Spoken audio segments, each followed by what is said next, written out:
네, 안녕하세요. 스큐스입니다. 지난번에 이어서 이동평균선 계속 알아보도록 하겠습니다. 지난번 강의 정리하면 단기, 중기, 장기 이평선 3개를 가지고 앞으로 어떻게 차트에서 추세를 분석하고 추세 전환을 분석하고 거래 타이밍을 잡는 방법에 대해서 좀 더 자세히 알아보겠습니다. 지난번에 이제 했던 강의를 정리를 하면 이동평균선의 생성 원리, 그리고 이동평균선의 의미, 이런 것들을 살펴봤고, 이동평균선으로 우리가 앞으로 볼 때 중요하게 봐야 될 것, 배열 순서, 정배열이냐 역배열이냐, 서로 이렇게 꼬이면서 박스권을 만드느냐, 그리고 기울기는 이제 추세의 강도를 말한다. 그리고 중기, 장기의 간격, 이격도, 이거는 이 추세가 오래 갈 것이다, 아니면 단기 추세다라고 하는 지속성을 볼 수 있다고 했죠.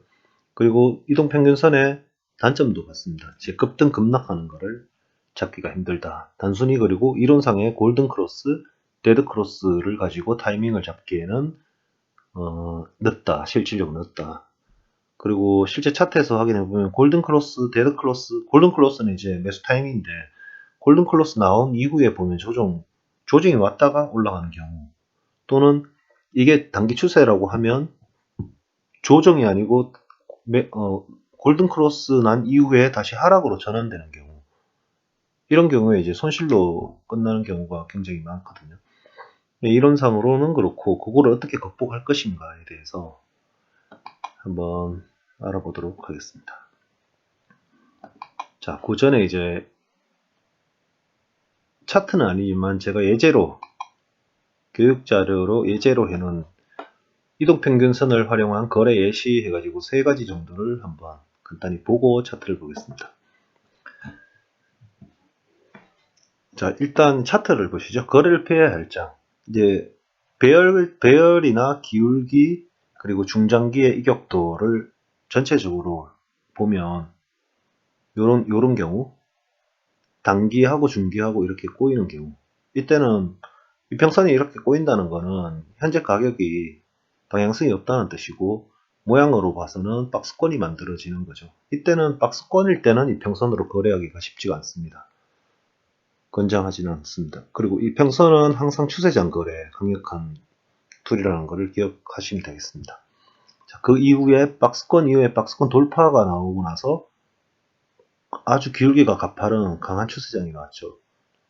이때가 이제 이평선으로 거래하기는 가장 좋고, 그 다음에 그 이후에 추세 전환, 이제 하락이 왔으니까 추세 전환이 오겠죠. 추세 전환 전에는 하락, 상승 이렇게 나오는 경우는 없죠. 하락, 횡보, 상승 이런 식으로 보통은 바뀌죠.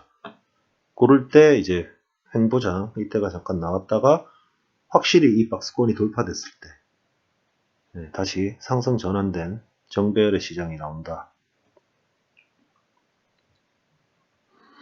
자, 이때는 지금 하락 차트인데 파운드 호주, 이게 아마 작년 재작년 1시간 차트일 거예요. 제가 그 당시에 만든 자료니까. 하락 추세는 일단 여기서 딱 한눈에 볼 수 있는 게 기울기가 아주 좋죠. 그런 얘기는 이제 하락 추세가 강하다는 뜻이고, 중장기 이격도가 아주 점점 넓어지고 유지가 되고 넓어지고, 그러면 이 추세가 오래 지속된다는 뜻이죠. 이런 게 보이면 뭐 고민할 필요가 없습니다. 지금 눌림 들어올 때 계속 매도로 대응하시면 됩니다. 매도. 언제까지? 이 약간 이제 되돌림이 깊이 들어온다 그러면 단기 평이 중기 평을 못 깨고 이렇게 떨어질 때는 무조건 매도고, 약간 깊게 들어온다고 하면 살짝 이렇게 돌파를 하는데, 그때도 이 띠의 간격이나 기울기나 이런 게 유지가 된다 그러면 이거는 단순 되돌림입니다. 이게 추세 전환이라고 전혀 볼 수가 없고, 결국은 추세 방향으로 간다 이렇게 믿고 거래하시면 됩니다. 자, 또 하나의 요거는 이제 박스권. 박스권이 나왔다는 거는 곧 이후에 추세 전환이 나올 가능성이 굉장히 높다라고 볼 수 있습니다.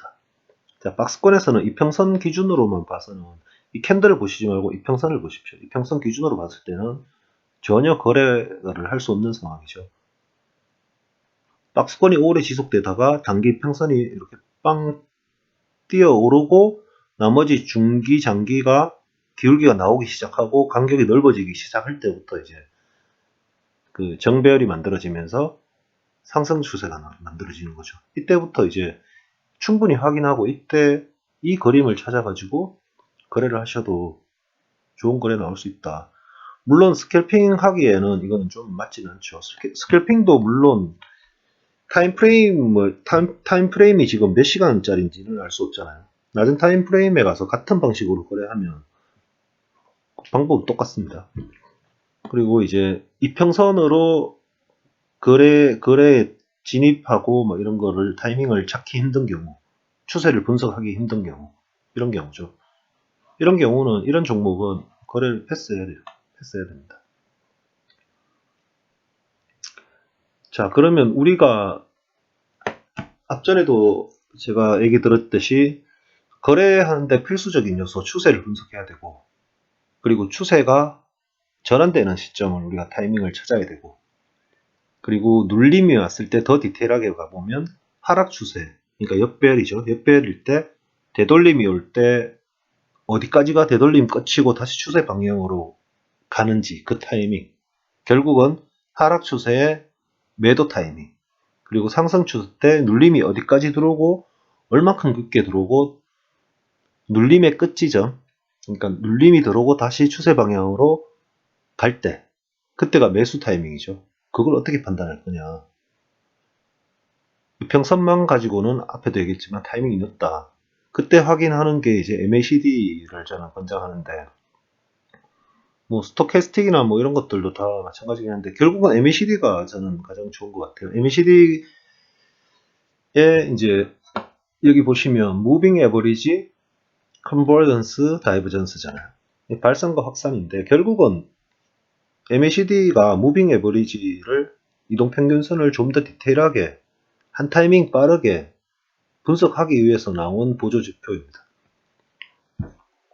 한번 요거를 알아보겠습니다. 자, 어떻게 MACD에 대해서 알아보고 MACD와 EMA, 그러니까 이평선을 어떤 식으로 조합해서 차트를 해석해내고 타이밍을 잡아내는지에 대해서 한번 보겠습니다. 이동평균선 뒤에 요 계산 공식을 보면 알겠지만 이 두 개의 평선 간의 간격을 표현한 겁니다. 그냥.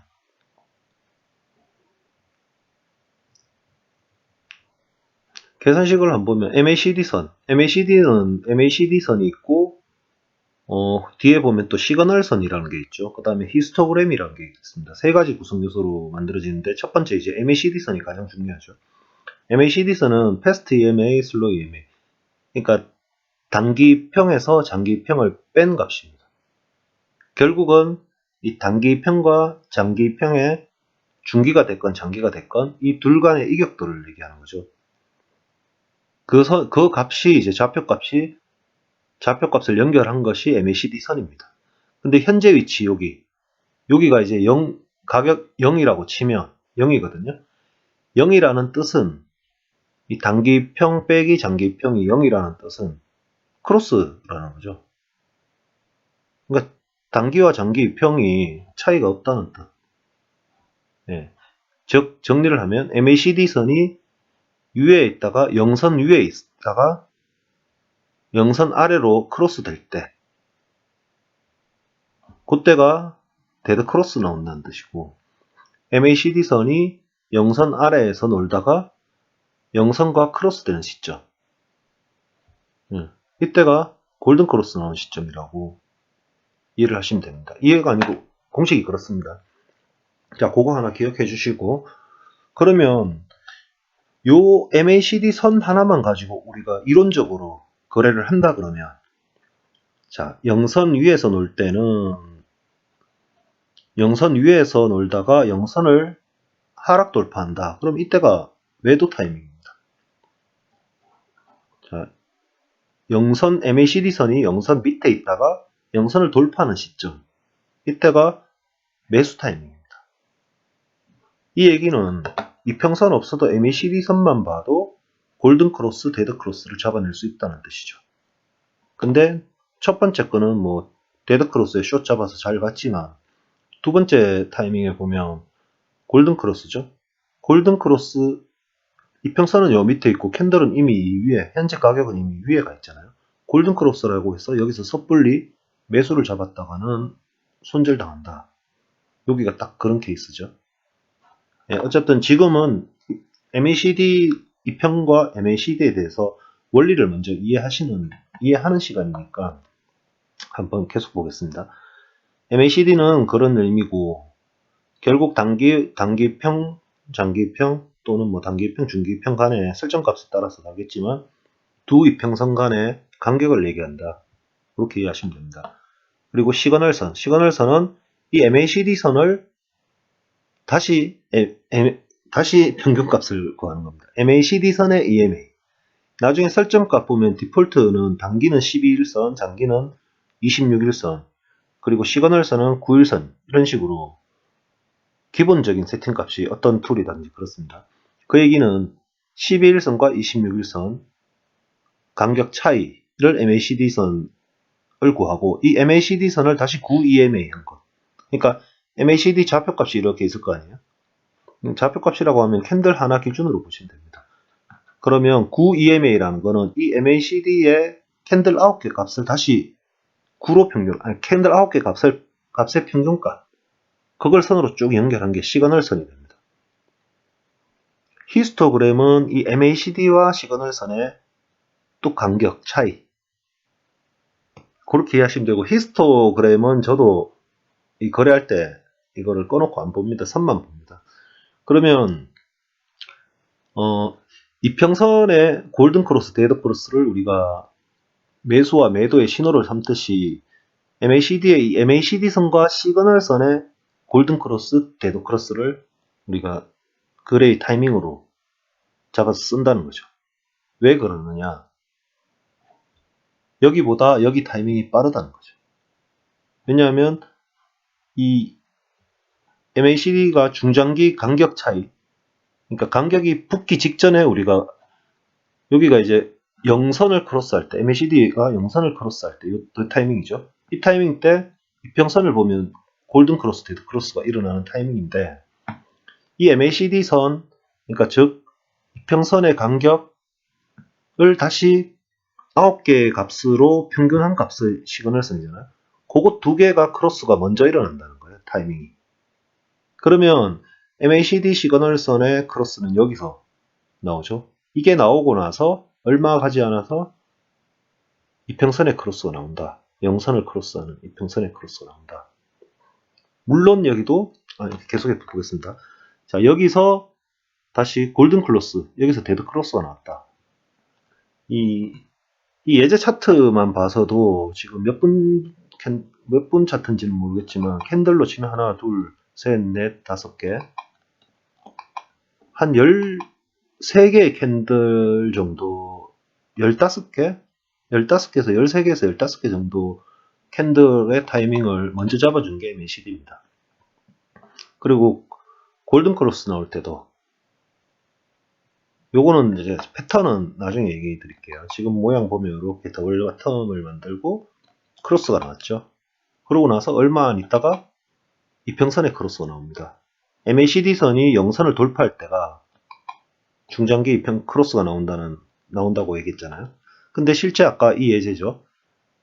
이평선만 보고 골든 크로스 나왔다고 해서 가격은 벌써 이만큼 올라가 있는데 여기서 매수 습불리 잡으면 이런 결과가 나온다는 거죠. 그런데 우리가 한 타이밍 빠르게 MACD의 크로스를 가지고 한 이쯤에서 타이밍을 잡으면 충분히 수익을 볼 수 있다. 한 타이밍 빠른 엣지 있는 진입 포인트를 우리가 찾을 수 있다라고 하는 거죠. 청산은 또 뒤에 보겠습니다. 청산은 두 번째 문제. 뭐 진입이 이렇게 갔다 그러면 청산은 데드 크로스 넣을 때 청산하면 되죠. 그러면 충분히 확인을 하고 들어가도 여기서 이만큼의 수익인 거죠. 네, 이런 식의 이제 장점이 있는 게 MACD입니다. 또 하나, 다이버전스를 확인할 수 있다. 다이버전스는 뭐 그 앞전에 제가 올려드린 영상을 보시면 뭐 간단히 설명이 되어 있지만 이 가격은 계속 밀고 올라가요. 근데 MACD나 RSI나 뭐 스토캐스틱이나 뭐 어떤 것도 좋아요. 지표의 원리가 어떻든 간에 지표는 계속 하락한다. 그러니까 현재 가격 움직이는 방향과 반대 방향으로 지표가 나온다. 예, 이게 이제 다이버전스인 거죠. 그러면 결국 이 가격이 지표가 가르쳐주는 대로 떨어진다.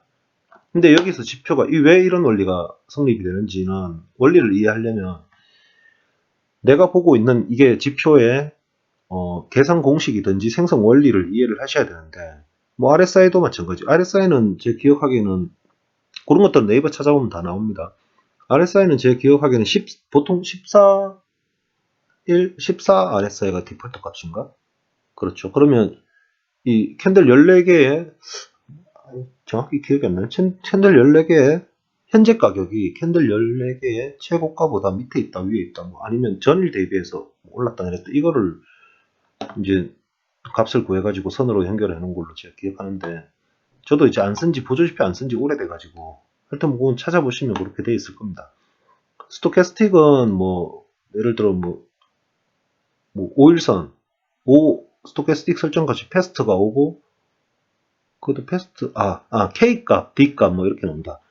스토캐스틱은 K가 이제 9K다, 9일선이다 라고 하면 9개 캔들 중에 최고가, 최저가 기준으로 현재 가격이 최고가, 최저가의 간격 차로 이렇게 나눠가지고 그게 오실레이터니까 이제 0에서 100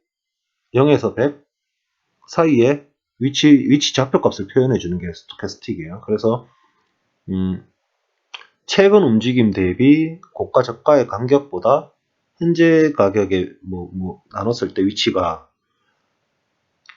하위 20%에 들어가냐, 상위 80% 이상 넘어가느냐 해서 과매수, 과매도로 이렇게 한 게 스토캐스틱일 거예요.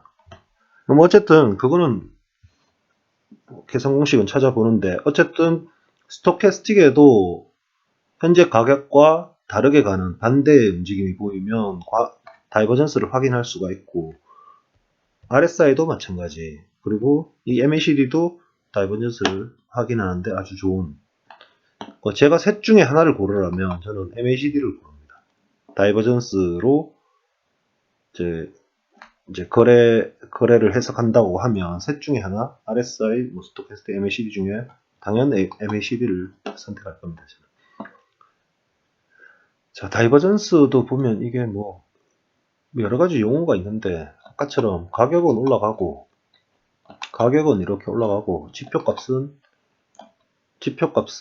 가격 저점은 올라가고, 지표 고점은 내려가고, 이러면 뭐 하락 다이버전스 이렇게 가고, 가격은 올라가고, 지표는 옆으로 가고, 이렇게 해도 떨어지고, 뭐 여러 가지가 있죠. 근데 가장 좋은 거는 요게 이제 기본 상황인데, 여기서도 확인이 가능합니다. 자, 가격은 떨어지죠. 그리고 크로스 났어요. 크로스 난 거 가지고 무작정 거래할 수는 없죠. 크로스 났을 때 다이버전스가 나왔냐 안 나왔냐 확인하는 것도 하나의 거래 기준이 되겠죠. 그리고 영선 밑에 있다가 올라오느냐, 영선하고 이 간격, 영선 근처에서 크로스 나오는 것들은 좀 주의해야 되는 신호입니다. 영선하고 한참 떨어진 거, 그 얘기는 이제 가격이 한창 상승하다가 여기서 이제 전환되는 시점이라고 우리가 볼 수 있는 거죠. 그죠? 그리고 요 근처에서 다시 크로스 일어나는 거, 이런 것들은 좀 주의해야 되는 신호. 그러니까 충분히 떨어진 위치에서 크로스 나왔을 때, 다이버전스까지 나왔네. 가격은 내려가지만 MACD 값은 더 저점을 못 낮추고 크로스가 났구나. 이러면 이제 상승 신호로 쓸 수가 있다는 거죠. 또 하나, 이게 진입 신호, 골든 크로스, 데드 크로스 직전에 패턴을 보는 거죠. 우리가 이제 하락 전환될 때 더블탑, 트리플탑, 더블 바텀, 트리플 바텀이나 역헤드 앤 숄더나 같은 거니까, 그게 나오고 나서 넥라인을 돌파할 때 추세가 바뀌더라 하는 것처럼 여기도 그 패턴을 확인할 수 있습니다. 자, 돌파되기 전에 더블 바텀이 나오죠. 더블 바텀이 나오고 크로스가 나왔고. 자, 이렇게 크로스 나오면 조금 있다가 이평선에 크로스가 나오는데 크로스 나왔다가 다시 내려오면 어떡할 거냐. 여기에 대한 의문이 있잖아요. 그럴 때 더 확신을 갖기 위해서 여러 가지 신호들을 같이 복합적으로 해석을 하는 겁니다. 그리고 또 요거보다 다이버전스보다 더 중요한 거. 크로스 나오고 나서 요 간격들이 점점 벌어지고 기울기가 나오는가. 기울기가 가파르게 나오느냐 옆으로 나오느냐. 이런 거 중요한데 사실 요거는 실시간으로 보면 요 부분은 찾기가 굉장히 어렵습니다. 나중에 이제 차트에서 여기를 뚝 잘라놓고 봤을 때 요 끄트머리 요거 조그맣게 보일락말락한 점 보가지고 이후에 이렇게 벌어질 거고 이렇게 간격이 벌어지고 길게 나올 거라고 예측하기는 쉽지가 않죠. 그러니까 돌파했다가 내려갈 수도 있는 거니까. 그럴 때 이제 복합적으로 해석할 때 확률을 높이는 방법이 이런 거죠. 자, 이게 보면 똑같습니다. 이게 추세가 이렇게 나오고 여기는 간격이 넓어지면 추세 좋잖아요. 마지막에 기울기가 이렇게 오다가 완만해지면서 더블 바텀을 만들고 돌파가 나온 겁니다. 이게 이제 다음에 상승할 수 있는 신호로 우리가 해석이 가능하다는 거죠. 자, 여기도 영선을 뚫고 위로 올라갔다가 한 번, 두 번 꺾이고 시그널선 밑에서 한번 살짝 꿈틀거릴 때, 그죠? 그리고 진짜 신호는 여기인데 영선 돌파될 때 MACD 크로스 됐을 때가 여기 이 지점, 그렇죠? 만약에 여기서 이 신호를 보고 매수 들어갔다 그럼 이 신호를 보고 빠져나와야 됩니다. 청산신호입니다. 청산하고 다시 여기서 MACD 선이 시그널선과 간격을 벌리면서 가파르게 떨어질 때, 물론 이 캔들 때문에 결과적으로 이게 그려졌겠지만 그 이후에 크로스 나기 직전 평선도 여기 보면 끄트머리가 단기가 말려 들어가면서 장기를 끌어내리는 끄트머리가 살짝 말리는 요걸 보고 이 상황을 보고 여기서 빠르게 매도 타이밍을 잡을 수가 있다는 거죠. 이거는 연습하면 가능합니다. 그리고 오랜 이제 실전을 통해서 나름대로 기준이 잡히면 충분히 가능한 매매 타이밍입니다. 자, 이 캔들을 장대 음봉을 놓쳤어. 장대 음봉이 나왔기 때문에 결국 보조지표에서는 이런 현상이 나오거든요. 그러면 언제 잡을 수 있냐? 이게 확인됐기 때문에 영선을 돌파할 때, 그러니까 실제 이평선에 크로스가 나왔을 시점에 가격은 여기인데, 앞전에 이런 모든 것들이 종합적으로 해석됐기 때문에 여기에서 매도 들어가도 충분히 수익을 볼 수 있다 라고 판단할 수도 있는 거예요. 자, 이게 조금 어려울 수도 있습니다. 자, 또 하나 히스토그램까지 보면, 히스토그램은 여기 설명도 나와 있지만 MACD와 시그널선의 간격, MACD선과 시그널선의 간격차죠. 아까 앞에서 본 공식이. 한마디로 이제 MACD선 움직임을 미리 읽어내는 역할. 자, 한번 볼까요? MACD선은 이렇게 올라가고 있어요. 근데 시그널선은 이게 빠지기 시작하죠. 쭉 빠지면 이후에 MACD선이 빠지더라. 그리고 크로스가 나오더라. 크로스가 나왔다는 거는 이 둘 간의 차이니까, 크로스가 나왔다는 거는 시그널선이 여기에 이제 초록색에서 파란색으로 바뀐다는 뜻이죠. 근데 사실 이것도 굉장히 실시간으로 보면 캐치해내기가 쉽지가 않습니다. 경험이 없으면. 자, 이렇게 빠지다가 올라갈 수도 있는 거니까. 그럼 이 선이 빠졌다가 이렇게 올라갈 수도 있는 거니까. 이런 불확실성 때문에 보조지표 거래가 후행성이다 해서 사람들한테 결국 이제 캔들 모양 그리고 전체 파동 흐름 이런 걸 보고 거래를 하는 사람이 많은데, 사실 요거도 여기에 특화되고 아니 전체 개념을 이해하고 이거에 대해서 계속 눈에 익혀놓고 실전 경험을 쌓아 나가면 충분히 거래를 잘 할 수가 있죠. 그리고 오히려 스캘퍼들이나 코인 트레이더들은 이런 확실한 지지 저항 라인을 내가 찾지 않아도 그려주니까 아주 단타치긴 좋죠. 기준점들이 명확해진다. 그게 이제 보조지표의 장점인 거죠. 하지만 이제 히스토그램은 나도 이제 보기도 복잡해서 아예 꺼내놓지 않습니다. 히스토그램 굳이 없어도 그죠? 우리는 공식을 알기 때문에. 자, 이렇게 가면 여기 간격이 넓잖아요. 간격이 넓고 상승이야. 영선 위에 있어. 그러면 이런 겁니다. 히스토그램은 초록색으로. 간격이 여기서 조금 좁혀지잖아요. 영선 위에 있어. 그러면 히스토그램은 이 모양입니다. 크로스가 나왔어. 그러면 여기 데드 크로스 나와서 MACD 값이 밑으로 떨어졌어요. 그럼 빨간색이 나오기 시작하는 거고, 이 간격이 넓어지면 점점 강해질 거고, 다시 붙으면 약해질 거고, 크로스가 나오면 다시 초록색으로 바뀔 거고, 충분히 이거는 선만 봐도 알 수 있기 때문에 히스토그램은 눈 복잡하게 굳이 꺼내놓진 않는다. 대신 이걸 활용할 수 있는 건 있어요. 히스토그램 자체가 또 다이버전스를 확인할 수도 있어요. 자, 히스토그램은 어떤 역할이냐면 하락하죠. 여기서 데드 크로스가 나와서 MACD 선이 시그널 선을 뚫고 쭉 내려오다가 영선마저 돌파했어요.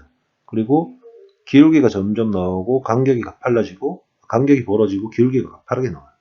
근데 여기서 히스토그램이 이 시점에서 말려 들어가고 있다. 그죠? 그때 이제 캔들 모양 보면 이런 모양이거든요. 그리고 더블 바텀 그리고 돌파했다.